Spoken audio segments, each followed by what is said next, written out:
দেখো বন্ধুরা, আমি সকাল সকাল লেগে পড়েছি ঝুল ঝাড়ার কাজে। আর দেখো অনেক দিন ধরেই ঝুল ঝাড়া হয়নি, আর দেখছি কি ঝুল অনেকটা পড়ে গেছে, তাই জন্য সকাল সকাল লেগে পড়েছি ঝুল ঝাড়তে।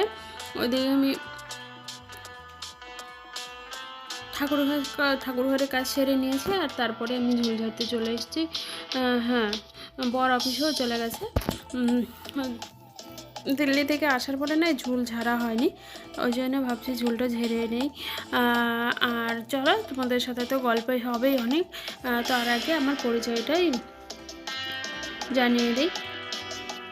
গুড মর্নিং বন্ধুরা, এইচডিএস ব্লগ থেকে সবাইকে স্বাগত। আশা করছি তোমরা ভালো আছো, আর আমিও খুব খুব ভালো আছি। আর তোমাদের সামনে আরও একটা ব্লগের সঙ্গে চলে আসলাম গল্প করতে। আশা করছি তোমাদের ব্লগটা অনেক অনেক ভালো লাগবে। চলো দেখো, ওদিকে তো ঝুল ঝাড়া হয়ে গেল। আমি ভালো করে বিছানা পরিষ্কার করে নিলাম। জানালায় তো অনেক ঝুল হয়ে গেছিলো, ওগুলো ভালো করে ঝেড়ে টেড়ে নিয়ে তারপরে তো ঝাড়ু দেওয়ার কাজে লেগে পড়লাম। আর মেয়ের এখানে স্লাইডার কী যেন বলে, হ্যাঁ স্লাইডার মনে হয়, ওটা এখানে রাখা আছে। হয়তো করেই না, খাই না, নোংরা করে রাখে। তার জন্য মা আবার উল্টো করে রেখেছিলো, আমি আবার সেটা আবার সোজা করে রাখছি। আর দেখো, এটা উপরের ঘরে ঝাড়ু দিচ্ছি। আর কি বলতো, একবারে তো করে এত বড় বাড়ির ঝুল ঝাড়া সম্ভব না, তাই একটা একটা করে ঘর এভাবে ঝুল ঝাড়ি। আমি এভাবেই কাজগুলো করি, কারণ কি বলতো, একবারে আমার দ্বারা অতটা কাজ ঝুল ঝাড়া সম্ভব না। কারো দ্বারা 5টা ঘর আছে, 5টা ঘরে কি সম্ভব? তার মধ্যে 2টো বসার ঘর, রান্নাঘর, ওগুলো তো আছে, তাই না?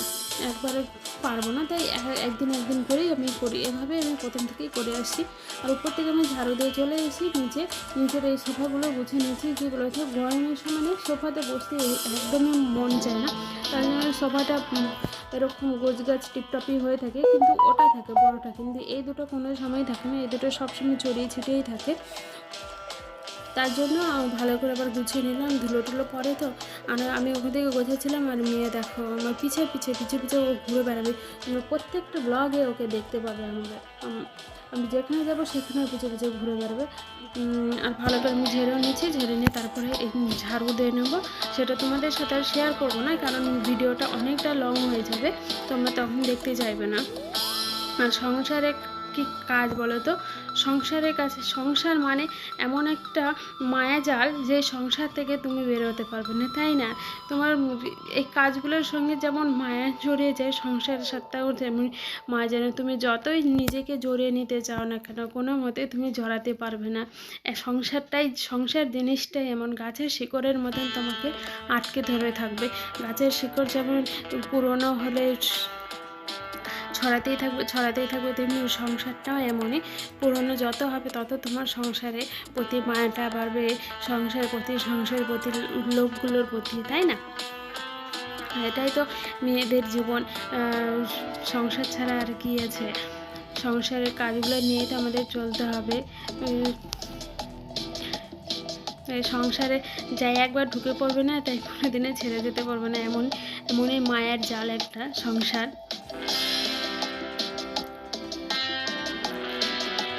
দেখো, আমি সুন্দর করে বিছানা তুলে নিচ্ছি। আর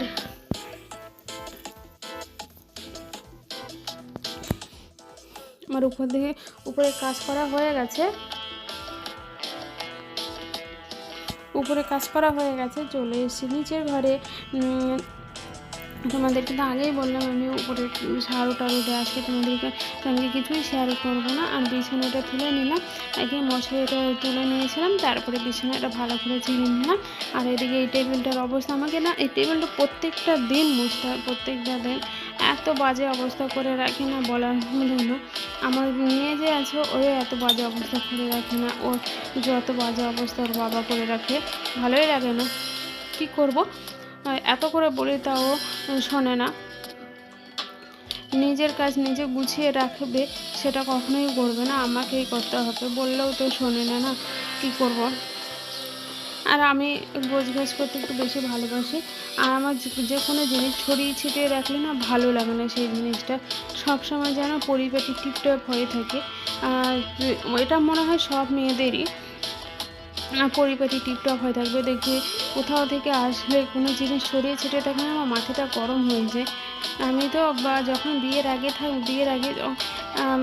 আগে বাড়িতে থাকলে আমি ওরকম গোছগাছ করেই রাখতাম, টিপটপ করেই রাখতাম। আর এখনও তাই। আর আমার অগোছালো জিনিস একদম পছন্দ না। আর দেখো এখানে কতগুলো জামা কাপড় ভিজিয়ে রেখেছে, সেগুলোই এখন তোমাদেরকে দেখাচ্ছি। আর কেচে দেবো। দেখো বন্ধুরা, আমি জামা কাপড়গুলো কেচে দিয়ে মেলে দিয়ে চলে এসেছি রান্নাঘরে। আর এদিকে রান্না হয়েও গেছে।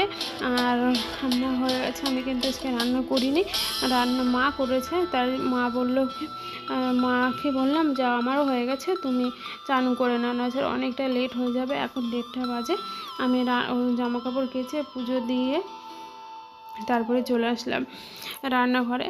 মা চলে গেল ওদিকে, আর আমি এদিকে গ্যাসের স্ল্যাব ট্ল্যাবগুলো মুছে নিচ্ছি। যে মা মুছতে লাগে দেরি হয়ে যাবে, তখন আমি গ্যাসের স্ল্যাব মুছে মেয়েকে খাইয়ে দেবো। এখন বাজে 1:30।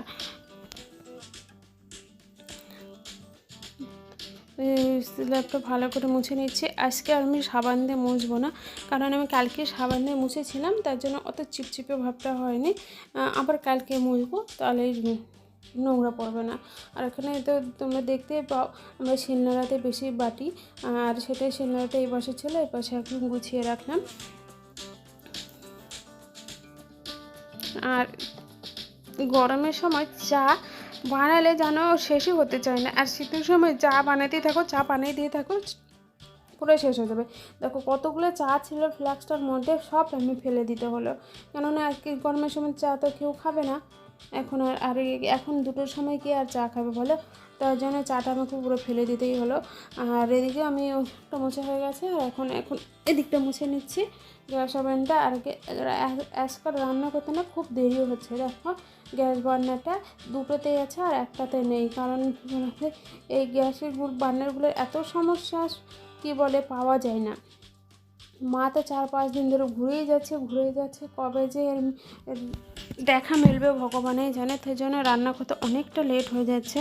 কি 3টাতে বসে দিলে না রান্না করতে অতটা লেট হয় না, আর 2টোতে, আর তার মধ্যে ওটা ছোটো মাঝখানেরটা, ওই জন্য অনেকটা লেট হয়ে যাচ্ছে। কিছু করার নেই, এই করেই চলতে হবে, তাই না? কোথায় পাবো, দেখি কতদিনে মেলে বাজারে আসে। দেখো তোমাদের সাথে গল্প করতে করতে আমার কিন্তু গ্যাস ওভেনটা মোছা হয়ে গেল। আর তোমাদের ব্লগটা কেমন লাগছে অবশ্যই আমাকে কমেন্ট করে জানিও বন্ধুরা। তোমরা কিন্তু কেউ কমেন্ট করো না, বারবার করে বলি, কেউ কমেন্ট করো না, সাবস্ক্রাইবও করো না। ভিডিওগুলো দেখো কিন্তু কেউ সাবস্ক্রাইব করো না, প্লিজ সাবস্ক্রাইব করে দিও। আর হ্যাঁ, আমি আজকে ভিডিও দিতে পারিনি, কারণ ভিডিওটা এডিটিং করতে পারিনি, কারণ মেয়ে কালকে ঘুমিয়েছিল অনেকটা রাতে, প্রায় 1:30 বেজে গেছিলো, তখন আর ভিডিও এডিটিং করার মতো ক্ষমতা ছিল না আমার, তারপর আর দেওয়া হয়নি। আর আজকে ভিডিও আসবে। তোমরা ভালো থেকো, সুস্থ থেকো বন্ধুরা। আর দেখো কি রান্না হয়েছে সেটাই দেখাচ্ছি। ওখানে পটল টটল দিয়ে, সজনে দিয়ে একটা মাছের ঝোল, আর শাকের ভাজা, আর মাছ ভাজা। আর দেখো সব মুছা হয়ে গেছে, দেখতে তো পেলে। আর ভিডিওটা আমি এখানেই রাখছি, পরের নেক্সট ভিডিওতে আবার দেখা হচ্ছে তোমাদের সাথে। ততক্ষণে ভালো থেকো, টাটা।